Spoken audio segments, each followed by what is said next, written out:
Invité de l'œil de l'expert ce matin, Hélène Vecchiali, bonjour. Bonjour Thierry. Vous venez de publier un livre intitulé « Un zèbre sur le divan ». Et je précise que vous n'êtes pas vétérinaire, mais psychanalyste. Pas encore. Et le zèbre, c'est le nom qu'on donne aux personnes à haut potentiel intellectuel, HPI, comme le titre de la série qui cartonne sur TF1. D'ailleurs, vous avez regardé cette série, vous y reconnaissez les zèbres que vous connaissez ? Non, pas du tout, mais ceci étant, contrairement à beaucoup de hauts potentiels intellectuels qui tirent dessus à boulet rouge, moi je trouve ça très sympathique, très drôle, avec beaucoup d'humanité, d'extravagance, et voilà, c'est très bien. Ça marche très fort en tout cas. Mais non, les hauts potentiels intellectuels, c'est pas ça du tout. Et c'est vrai que quand on parle à quelqu'un et qu'on dit quelle image vous vient quand on parle d'un haut potentiel intellectuel ou d'un surdoué, eh bien beaucoup de gens s'imaginent qu'on va jeter devant eux une boîte d'allumettes et qu'en 10 secondes, ils vont vous dire le nombre d'allumettes qu'il y a par terre. Bon, bien évidemment, ça n'a rien à voir avec ça, ce ne sont pas des bêtes de foire. Ça, c'est un cliché. Et un haut potentiel intellectuel, c'est pas quelqu'un qui est un être supérieur, c'est ni une victime, ni quelqu'un qui est un génie. Alors, officiellement, c'est quelqu'un qui a un QI qui est supérieur à 130. Mais en fait, un chiffre, c'est ni une fatalité, ni un destin, et c'est pas ça qui les définit. Je crois que si on devait donner une définition au plus près de la vérité, eh bien, un haut potentiel intellectuel, c'est surtout une intensité. Une intensité intellectuelle, émotionnelle, sensorielle, créative. Une intensité dans l'incarnation de ces valeurs, la justice, l'authenticité, la vérité, alors, la loyauté. On va y venir, mais quand même, quand on lit votre livre, donc ça s'appelle Un zèbre sur le divan parce que les personnages que vous décrivez sont des surdoués qui ont recours à la psychanalyse pour essayer de surmonter une sorte de mal-être. Il y a donc Henri et sa compagne Sylvie, tous les deux sont des surdoués. Et le moins qu'on puisse dire, c'est qu'ils ne vivent pas ça comme un cadeau. Elle a traversé une période d'anorexie, lui est en dépression. Enfin, ça a l'air terrible d'être surdoué. Non, parce que là, je prends grand soin dans mon livre d'avoir comme sous-titre comprendre le mal-être de certains surdoués. Je me garde bien de faire des généralités.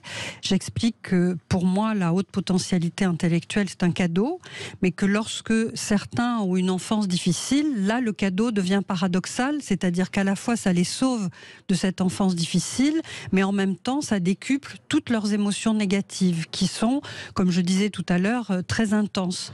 Donc là, il s'agit vraiment, si je devais résumer mon livre, qui est mi-roman, mi-essai, puisque à la fois je raconte l'enfance, l'adolescence et l'âge adulte de Henri et de Sylvie, mais comme un roman, et en même temps, pas à pas, je décortique toutes les difficultés. Voilà, je décrypte de façon analytique tout ce qui les rend malheureux, et surtout, je rends hommage à la haute résilience de ces deux hauts potentiels et de certains autres, puisque je commence à avoir des retours qui sont très émouvants de beaucoup de gens qui s'y reconnaissent. Ce repli sur soi, ce surinvestissement intellectuel, c'est vraiment un tuteur de résilience pour eux. C'est-à-dire que grâce à ce refuge, ils ont pu affronter des petits ou des grands tourments. Ça a un peu un caractère antidépressif, ça leur permet de se replier et de supporter tout ça comme un tuteur de résilience. C'est ce qui a sauvé sans doute Camus et Pascal. Camus qui a sa mère qui était sourde et muette, son père qui est décédé à 1 an, et on a vu comment il avait surinvesti son intellect.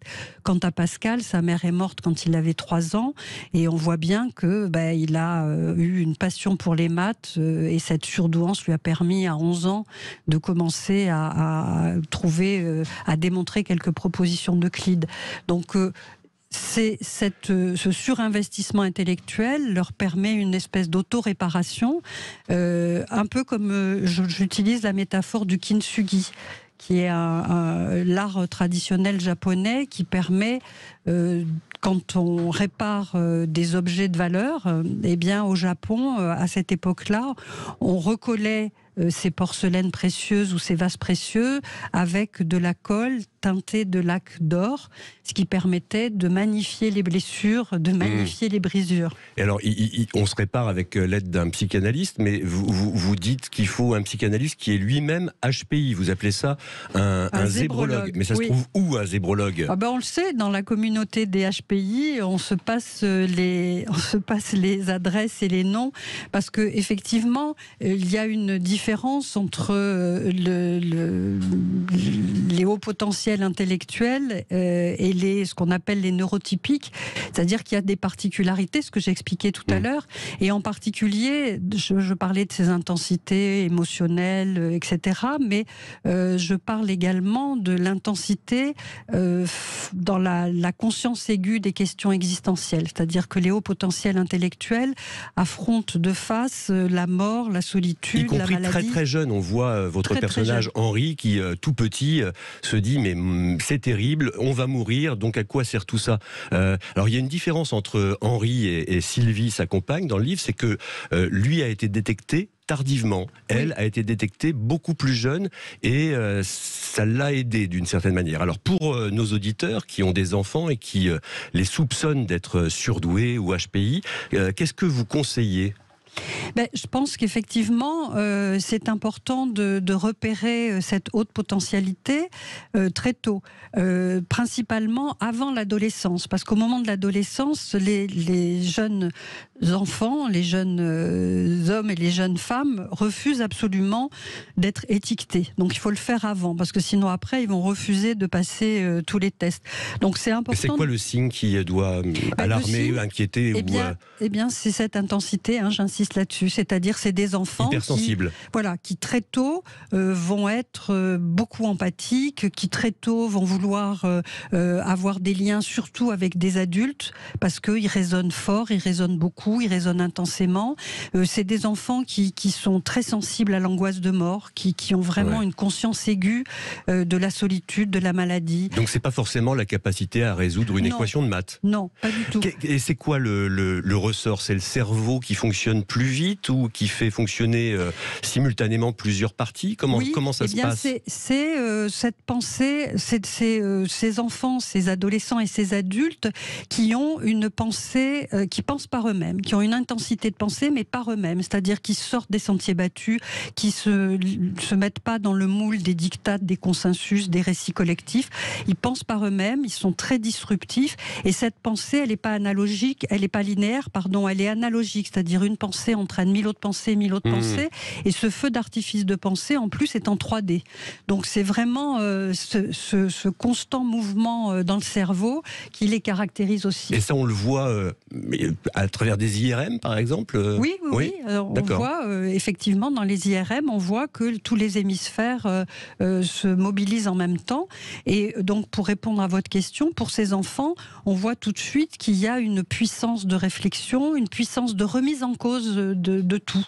Alors, ils remettent tout en cause, donc c'est difficile pour les parents, bien sûr, mais d'un autre côté, c'est signe qu'ils ne sont pas des moutons et qui suivent pas le troupeau et qui vont leur vie et qui raisonnent de façon différente. Il ne faut pas que les parents s'inquiètent pour autant si leur enfant est détecté HPI. C'est positif, c'est un cadeau. Alors il y a un point dans votre livre que j'ai trouvé étonnant et assez fascinant pour tout dire, c'est le lien qui semble démontrer entre le haut potentiel intellectuel et des troubles physiques. Vous dites que les surdoués ont souvent les sens hyper développés, notamment le toucher, que certains ont du mal avec les surfaces rugueuses par exemple. Et puis alors, ce qui est encore plus dingue, vous faites le lien avec des problèmes intestinaux.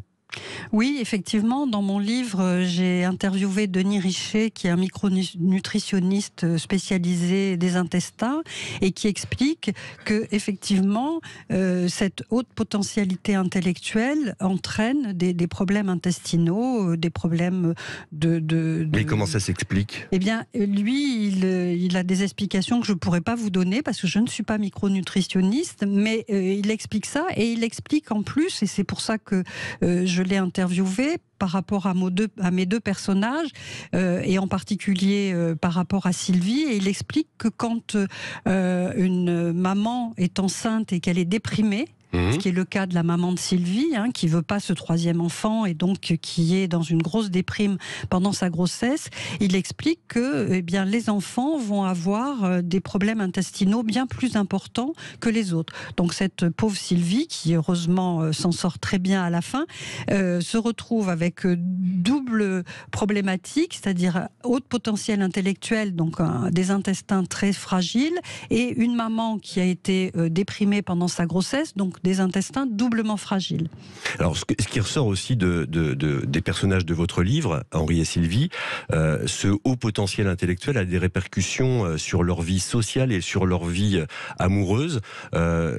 Commençons par les relations amicales. Vous dites qu'un trait de caractère des surdoués, c'est l'obsession de la justice et de la loyauté. C'est une forme de naïveté ? Oui, c'est une forme de naïveté et puis c'est une forme d'intensité relationnelle. C'est-à-dire que lorsque les hauts potentiels intellectuels sont en lien avec quelqu'un, ils sont dans l'urgence.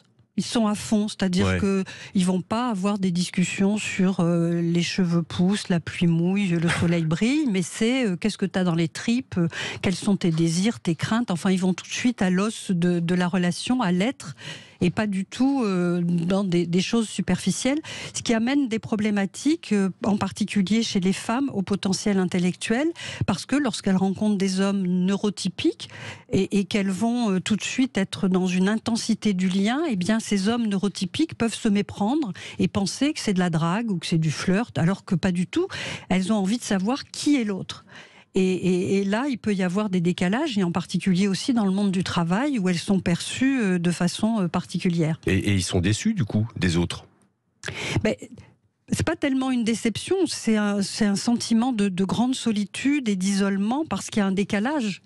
Il y a un décalage par rapport aux autres personnes qui sont dans un lien plus léger.